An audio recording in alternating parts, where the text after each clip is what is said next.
తాకట్లో ఉన్న మీ బంగారాన్ని విడిపించి ఆ రోజు ఆన్లైన్ రేటుకి కొంటాం. Sharma gold company. భారత సైనికులు ధైర్యానికి, త్యాగానికి, దేశభక్తికి నిలువెత్తు నిదర్శనం. ఎలాంటి పరిస్థితుల్లోనైనా వెనకడుగు వేయని ధీరత్వం మన సైనికుల సొంతం. అవసరమైతే దేశం కోసం ప్రాణాలు ఇవ్వడానికైనా వెనకాడరు. కానీ యుద్ధానికి సిద్ధమే అంటూ ప్రగల్భాలు పలుకుతున్న పాకిస్తాన్లోని సైనికులను యుద్ధ భయంతో గజగజ వణికిపోతున్నారు. బతికుంటే బలిసా కన్నా తినొచ్చు అంటూ ఉద్యోగం విడిచి పారిపోతున్నారు.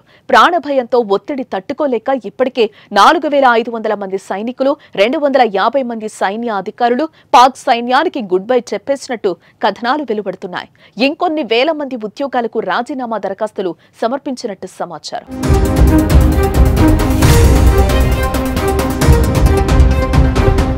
అంతెందుకు, ఇలాంటి సమయంలో సైన్యానికి ధైర్యం నూరుపోసి కథన రంగంలో దిగాల్సిన పాక్ ఆర్మీ చీఫ్ మునీర్ పత్తా లేకుండా పారిపోయాడు కదా. ఎక్కడున్నాడో తెలీదు. ఆయన Pak army head quarters బంకర్లో దాక్కునున్నారని పాక్ ప్రభుత్వంలో కొందరు అధికారులు చెప్తుండగా, మునీర్ దేశం విడిచి భార్య పిల్లలతో పరాయి దేశంలో తలదాచుకుంటున్నట్లు వార్తలు వస్తున్నాయి. కానీ పాక్ ప్రభుత్వం మాత్రం వీటిని ఖండిస్తోంది. ఇప్పటి వరకు అతడు మాత్రం బయటకు రాలేదు.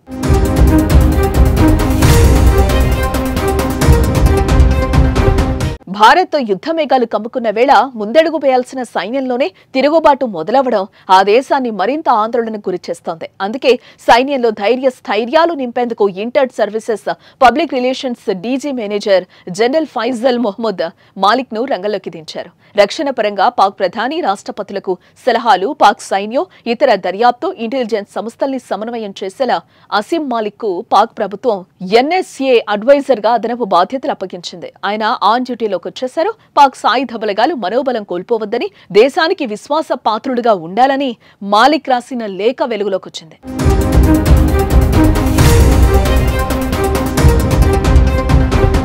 మరోవైపు పాక్ దేశంలో అంతర్యుద్ధం తీవ్ర స్థాయికి చేరింది. పాక్ సైన్యానికి బలూచిస్తాన్ కంటి మీద కునుకు లేకుండా చేస్తోంది. సింధు రాష్ట్ర రైతులు ఉద్యమిస్తున్నారు. ఇప్పుడు భారత్ ఏ క్షణమైనా దాడి చేసేందుకు తుపాకులు ఎక్కుపెట్టి కూర్చుంది. దీంతో పాక్ ప్రభుత్వానికి ఏం చేయాలో తెలియక తలలు పట్టుకుంటున్నారు.